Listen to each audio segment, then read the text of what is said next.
안녕하세요 여러분, 하이지왕연구소의 차하나입니다. 이번 강에서는 35번을 같이 보도록 할 텐데요. 35번의 글의 소재는 언어가 인지에 미치는 영향에 대해서 다루고 있는 것이었습니다. 필자가 이야기하기를 언어가 인간이 세상을 인지하는 것을 범주화하고 상징화함으로써 영향을 준다라는 내용이었는데요. 쉽게 말해서 인간이 언어라는 것을 통해서 세상을 인지한다라는 겁니다. 자, 이 부분 이해하기 위해서 여러분 떠올려 보실 수 있는 것이 혹시 여러분들 중에서 어린 아기들이랑 같이 놀아본 기억이 있는 친구들이 있나요? 자, 그런 어린 아기들을 잘 보시면요. 그림자를 무서워하는 경향이 있습니다. 왜냐면 그림자는 까맣고요. 눈, 코, 입도 없어요. 근데 내 발 바로 뒤까지 나를 따라다니죠.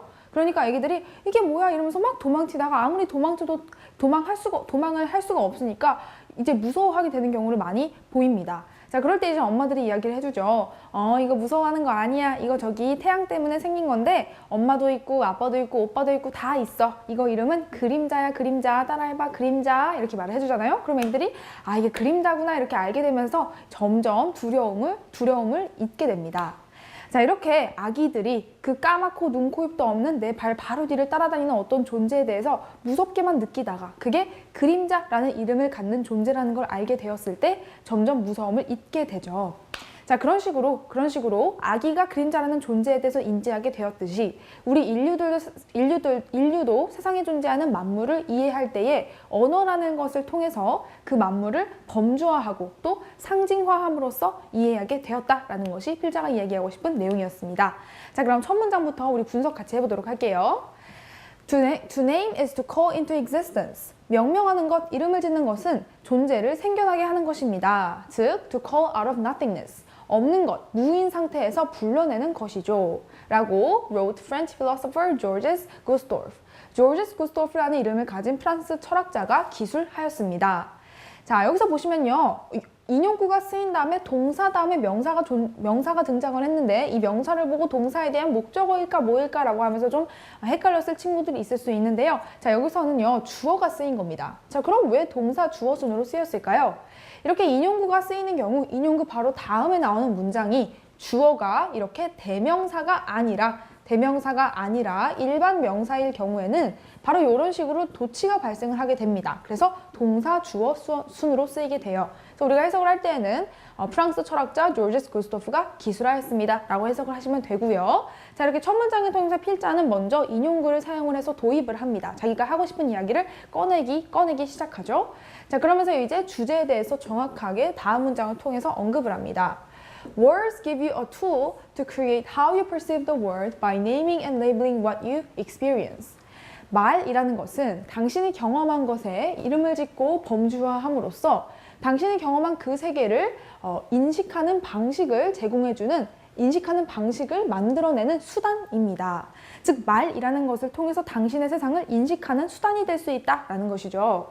자, 여기서 우리가 주의해줘야 될 것은요. 바로 tool이라는 명사에 대해서 그 뒤에 있는 투부정사가 이렇게 후치수식을 해주고 있는 구조인데요. 투부정사 안에서 동사의 목적어로서 how 의문사절이 쓰였습니다. 자, 이런 식으로 how라는 의문사 또는 그 외 다른 모든 의문사들이 이끄는 절 안에서는 우리 항상 어순에 주의를 해주셔야 합니다. 기억나시나요? 의, 주, 동, 의문사, 주어, 동사순입니다. 그래서 의문사, 주어, 동사순으로 쓰인 거 우리가 확인할 수 있고요. 자, 이때 how는 절대로 what으로 대체할 수 없다는 것을 또 하나 기억을 해주셔야 하는데 how는 의문 부사로서 그 뒤에 완전한 절을 가져옵니다. 그런데 what은요, 의문 대명사로서 그 뒤에 불완전한 절을 가져오게 되죠. 그래서 여기와 같은 경우는 주어, 동사, 목적으로 이루어진 완전한 절이 나왔기 때문에 이 자리는 how만 가능하고요. 절대 what이 오면 안 된다라는 거 정확하게 이해하실 필요가 있습니다. 자, 다음으로 이제 by naming and labeling 이라는 것이 by라는 전치사를 통해서 and라는 등의 접속사를 기준으로 각각 동명사의 형태로 병렬 구조로 이어져 있다는 거 알 수 있겠고요. 자, 그 다음에 각각 name과 label이라는 동사에 대한 목적으로서 what you experience, 당신이 경험하는 것이라는 의문사 what절이 왔습니다.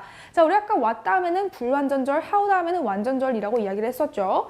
what 다음에 보시면은 you, 주어, experience, 동사, 그리고 목적어가 빠진 불완전한 절이 왔다라는 거 확인할 수 있습니다. 자, 그래서 여기서의 what은 how로 대체할 수 있을까요? 없다라는 거죠. 그래서 각각 what과 how가 쓰인 거 정확하게 이해하도록 하시는 것이 포인트가 되겠고요. 다음 문장 보도록 하겠습니다. 자, 이제 다음 문장을 통해서 필자는 자신이 이야기했던 주제의 예시를 통해서 여러분한테 좀 더 세부적으로 설명을 해줍니다. You undoubtedly learned in your elementary science class that Sir Isaac Newton discovered gravity.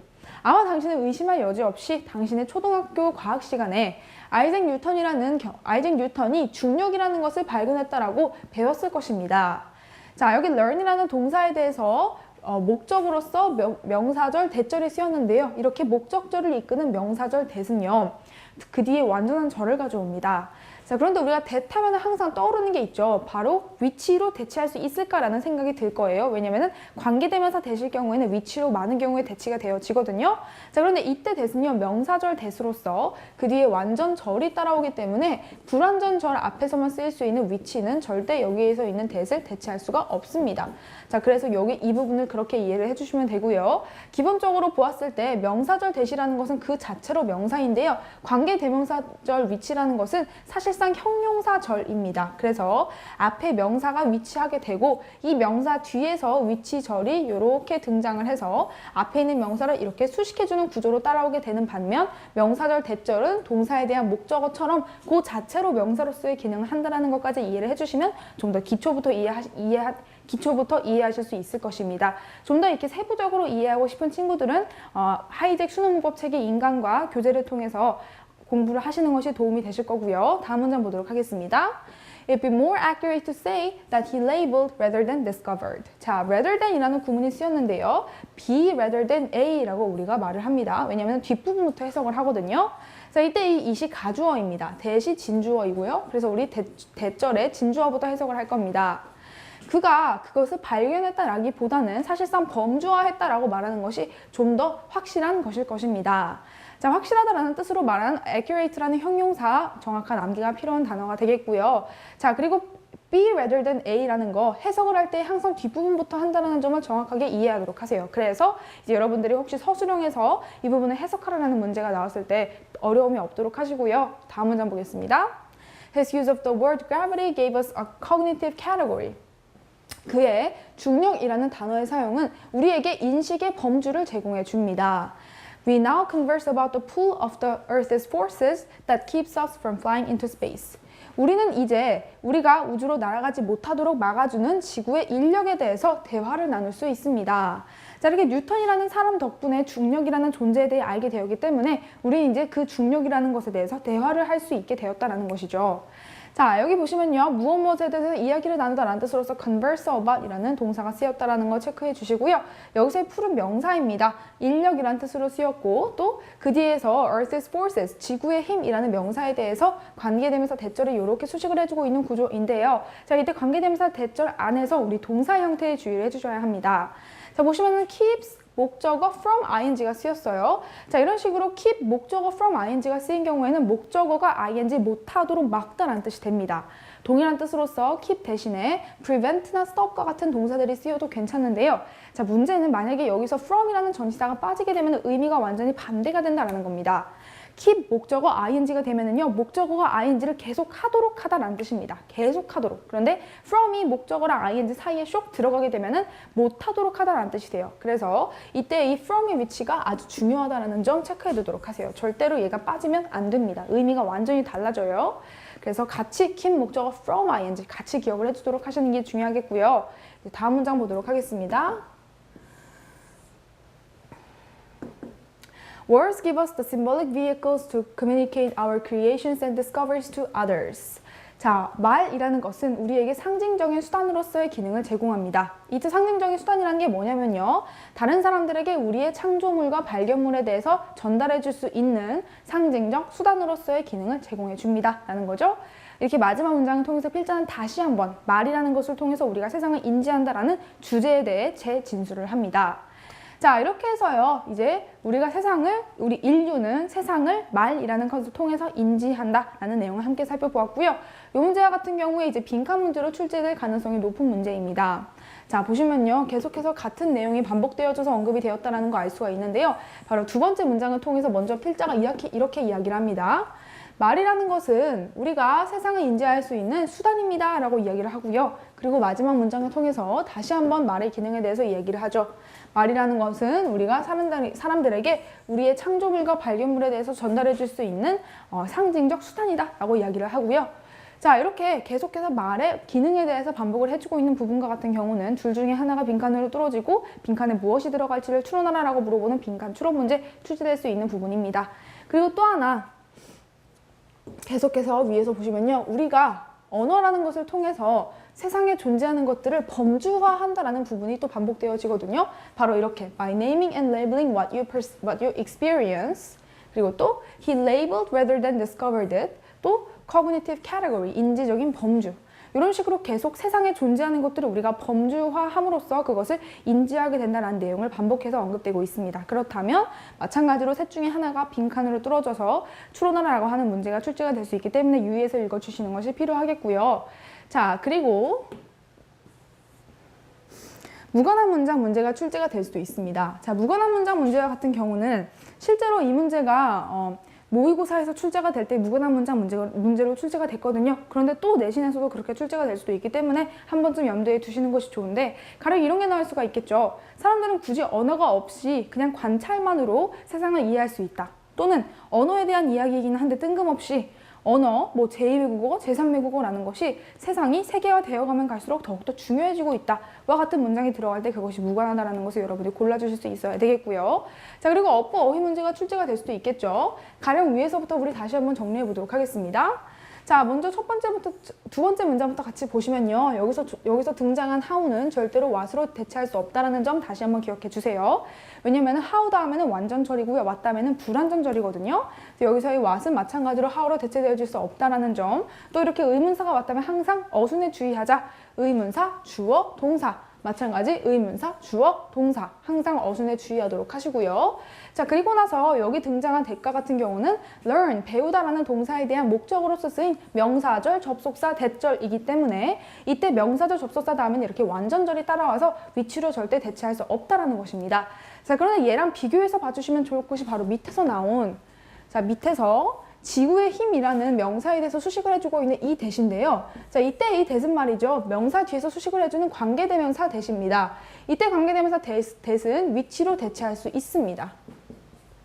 그래서 얘는 관계대명사 대시고 위에서 말한 대신 learn이라는 목적어에 대한 명사절 접속사 대시였기 때문에 위치로 대체할 수 없다는 것을 각각 구분지어서 기억을 해주시면 됩니다. 자, 그래서 여기서 등장한 대신 크게 두 종류가 있었죠? 정리해보면은 하나는 명사절 접속사 대, 두 번째는 형용사절입니다. 형용사절이라는 것이 바로 관계대명사 대를 가리키는 거예요. 명사절 접속사 대의 경우에는 아까의 경우 동사에 대한 목적으로서 쓰이게 되었고요. 형용사절로서 바로 여기서처럼 명사 뒤에서 수식을 해주는 경우로 이렇게 쓰이게 됐었죠. 그리고 이렇게 명사에 대해서 수식을 해주는 경우에는 명사 뒤에서 나올 때 불완전한 절이 따라오게 됩니다. 그런데 동사에 대한 목적어인 명사절 접속사로 쓰일 경우에는 완전절로 쓰이게 된다는 거 기억을 해주시면 되겠어요. 그래서 구분지어서 여기서의 대신 바로 보시면 동사가 왔죠? 주어가 빠졌습니다. 불완전절로서 위치로 대체되어질 수 있지만 위에서의 대신 바로 이렇게 동사에 대한 목적으로서 명사절 접속사이기 때문에 위치로 대체할 수 없다는 거 체크해 주시면 되겠습니다. 자, 그리고 또 여기 보시면은 B rather than A. 반드시 뒷부분부터 해석을 한다는 거 체크해 두도록 하세요. 자, 그리고 나서 우리 함께 봤던 것이 keep 목적어 from ing였죠? 이때 from이 빠지게 되면 의미가 반대가 되기 때문에 정확하게 from을 집어넣도록 하자는 거 체크해 두도록 하시고요. 자, 그리고 마지막으로 여기 others 부분 우리가 같이 살펴봤어야 됐는데, 자, other과 같은 경우에 other 또는 the others로 대치되어지지 않도록 체크를 하셔야 합니다. 자, 먼저 other과 others를 비교를 해볼 텐데요. other의 경우에는 형용사입니다. 품사가. 그래서 그 뒤에 명사와 함께 쓰여요. 그리고 others는요, 그 자체로 명사입니다. 여기서는 지금 to라는 전치사 뒤에 나오는 명사 자리이기 때문에 other이 아니라 others가 와야 되는 거고요. 이제 같은 명사인 품사로서 the other이나 the others와 같은 것들이 있는데, the other, 이렇게 other 앞에 the가 붙게 되면은요, 나머지 다라는 뜻이 됩니다. 그런데 여기서 이 문장 속에서 이야기하고 있는 것은 나머지 다라는 어떤 그 나머지의 개념이 있는 것이 아니라 그냥 모든 다른 어떤 사람들, 그냥 불특정 어떤 사람들에 대해서 이야기를 하는 것이기 때문에 절대로 D가 들어가서는 안 됩니다. 그래서 일단 the other가 또는 the others가 들어가면 안 된다는 거 체크해 주시고요. 또 other과 others 중에서도 other는 품사가 형용사이기 때문에 쓸 수 없고 반드시 명사인 s가 들어간 others가 전치사 to 다음에 쓰여야 한다는 것까지 이해를 해주시면 되겠습니다. 자, 그리고요, 이 문제와 같은 경우는 중요한 것이 이제 주제, 제목, 요지, 요약 문제로 나올 수가 있다라는 건데요. 자, 먼저 이 부분 이해하기 전에 여러분들 국어 시간에 김춘수 시인의 꽃이라는 시 다들 한 번쯤 배워보신 적이 있을 거예요. 제가 잠깐 읽어드리자면요, 이런 겁니다. 내가 그의 이름을 불러주기 전에는 그는 다만 하나의 몸짓에 지나지 않았다. 그런데 내가 그의 이름을 불러주었을 때에 그는 나에게로 와서 꽃이 되었다 라는 내용입니다. 자, 여기서 필자가 이야기하고 있는 것은 이제 그 어떤 하나의 몸짓에 불과한 존재에 대해서 꽃이라는 이름을 지어주게 되었을 때에 유의미한 존재가 되었다라는 겁니다. 여기 이 문단의 필자가 이야기하는 것과 같은 맥락의 내용을 김춘수 시인도 이야기하고 있죠. 그래서 이렇게 김춘수 시인에 대한 언급이 이 문제랑 같이 응용이 되어서 시험 문제로 출제가 될 수도 있겠고요. 그리고 또 이 문제와 같은 경우는요, 2014년 EBS N제의 1회 16번 문제가 연계가 되어서 출제가 된 문제였습니다. 그래서 만약에 여러분들 선생님 중에서 혹시 EBS에서 쓰인 이 연계 문제를 한번 보신 적이 있는 분이시라면요, 그 연계 문제의 본문 속에서 나온 단어들을 활용해서 제목이나 요약 문제에 대한 정답으로 활용할 수가 있습니다. 그래서 여러분들 미리 이렇게 필기를 해두고 여러 번 익숙해지시는 것이 필요한데요. 이제 그 본문에 나왔던 단어들을 활용해서 선생님이 제목이나 요약으로 나올 것들을 한번 유추를 해보았습니다. 가령 이런 것들이 있어요. Objective reality and linguistic symbols. Objective reality 하면은 객관적인 현실, 그리고 언어적인 상징. 또 Objective reality and verbalism. 객관적인 현실과 언어적인 표현. 또는 객관적인 Objective reality and terminology. 객관적인 현실과 전문 용어 등과 같은 것들이 정답으로, 제목을 위한 정답으로 제시가 될 수 있겠고요. 또 이제 요약 문제에 대한 정답으로서 The constant interplay between language and experience. 언어와 경험 사이에 지속적인 상호작용이라는 이런 문장이 정답으로 제공이 될 수도 있습니다. 그럴 경우 여러분이 이렇게 정답이다라고 고를 수 있어야 되겠고요. 자, 그러기 위해서 이 부분 여러분 분석지에 쓰여져 있지 않는 부분일 텐데 따로 필기를 해두셔서 여러분이 읽어두심으로써 익숙해지시는 것이 필요합니다. 아시겠죠? 자, 이렇게 해서요. 자, 이렇게 해서 35번, 우리가 세상을 인지할 때 언어를 통해서 세상의 만물을 범주화함으로써 인지한다 라는 내용을 함께 살펴보았고요. 다음 강에서는 36번을 같이 보도록 하겠습니다.